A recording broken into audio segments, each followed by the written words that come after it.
This is the first car I'm getting. Wait, what is it called? Toyota. Is it G something? Why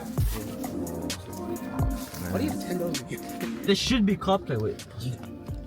Yeah, it's CarPlay. Yeah. Oh yeah! That's fucking CarPlay. That's so good. Look, it's right there. Look at this. See, there's open messages. No. Not chill. SoundCloud, nothing there. Spotify. What do you use? Spotify or SoundCloud? Spotify. Which one do you use? Nah, you're using Spotify Premium. Well, no, because it's thing. Oh, Look, what? because it's You can find this. Yeah, you can find it. Yeah, you can find it. We're filling up the tank. Oh shit, whatever. And put it all the way. The hole. Stops at 30? Yeah, stop it. Just keep going. The fuck?